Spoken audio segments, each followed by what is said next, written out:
Hello and welcome everybody. This is SWGoH back with more Supreme Leader Kylo Ren against a bunch of different Rey teams. You'll see there are different variations for the Rey Titans team.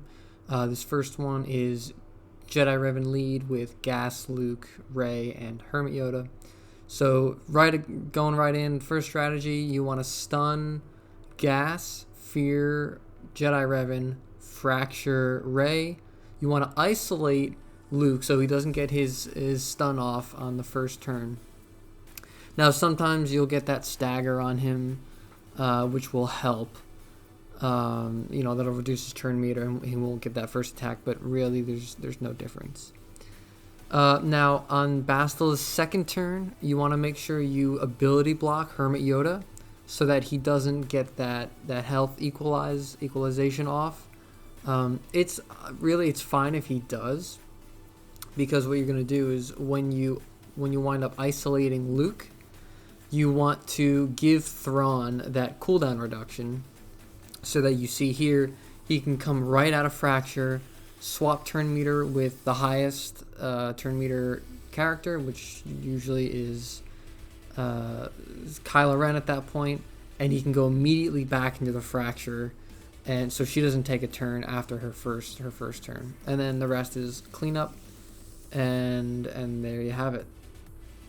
I have I think honestly 100% win rate with this team against this Jedi Revan team. It's super consistent and really awesome. So this next team is a Titans team with Watt. This is a Relic Watt, but you'll see a bunch of different variations. So the thing here is you need a tank. I prefer Malik just because I like him as a tank. So you're going to want to open up with your AoE. And the reason you need a tank is that sometimes you'll hit Watt down to below whatever 60% health, and Rey will immediately, her first turn will be a whirlwind. And you want to take that attention off of Thrawn so that you can get that fracture in right away. And because without a tank, she'll go right after Thrawn. But in this case, that didn't happen, so that's kind of good. We get to keep Malik around a little bit longer. And kind of at this point, we're just gonna kind of just play it out and wait a little bit, because we need Rey to get out of her damage immunity so that we can, and then she'll open up her ultimate, and then kind of goes from there. So these can be pretty messy sometimes, because depending on the amount of times you get your AoE off, your supports Thrawn and Traya will be constantly losing max health protection, so chances are they can die, but at the end of the day, like, you're still gonna win. Even sometimes I've ended up with just Kylo. Look, yeah. So Trey doesn't die on that one, but very close, very close. But yeah, so sometimes I'll end up with just Kylo left, and it'll be he and Rey. But the thing is, he stacks up so much stats by that point that unless she gets her ultimate off, which likely she wouldn't at that point, then it's pretty much game set match. So this is a pretty consistent battle. I've had a few issues where RNG in this kind of battle, and the next one can go a little awry, but it's not a big problem. Now this is a win. I'm just not finishing the battle because I want to keep that guy where he is. I don't want to knock him back. This next battle is another Rey Titans team, traditional, with Hermit Yoda instead of Watt. So that does change up the strategy just a little bit. You can open up with your AoE. I find it to not be as clean. So there I'm going to stun Gas, swap turn meter with Traya, get the isolate off, give that cooldown reduction to Thrawn, and then try to fear Revan. At that point, it's fine if you don't get that fear off, as you see. Traya, I mean, every time she's, losing turn meter, she'll gain max health. And when she gains max health, she gets more bonus protection. So that actually kind of helps her be a little bit more survivable. So that's a plus. And at this point, you just want to make sure you keep locking down gas and giving targeting him when you're doing your AoE, because you're gonna get those extra the bonus stacks of siphon, because they're doubled against a stunned target. And if by any chance he comes out of it, his accuracy is so low that he'll probably miss. Like, you'll dodge all of his attacks.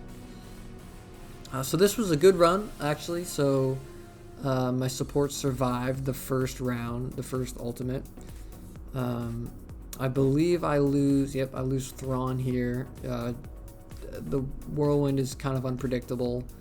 That's just what's gonna happen. Rey battles can be notoriously messy because her unpredictable sudden whirlwind. But yeah, as you see, this is also a win. I'm not beating it because I want to keep him where he is. And then, so finally, I guess a lot of people keep this team on defense, or maybe they climb with it, not actually sure. But this is the gas lead Rey with Fives and Han and Chewie. Now, one of the things is that you'll say, oh, well, Thrawn wasn't stunned, and what if he's stunned? As you see, he swapped turn meter and just did a basic, because I realized, like, fracturing gas isn't going to do anything, because he's just going to shrug it off when he goes into cover. So not really a big deal. You mainly just want to get the isolate off on Fives, and then save your fracture for Rey, just so she doesn't. You just kind of mitigate the damage. You mitigate, because this can be because gas is kind of annoying. It can be a bit of a pain getting around him when he comes back up. But keep in mind that the rest of the team can still lose health when gas is standing up. A lot of times the mistake I make is thinking that they can't, because I'm so used to a full 501st team that I don't really use AoEs. But make sure you do, because they can. And really, once Rey is out, you can just keep knocking down gas every time, and you keep stacking up all your stuff, and then bada bing, bada boom, go after Chewie, get rid of the guard, and then there you have it.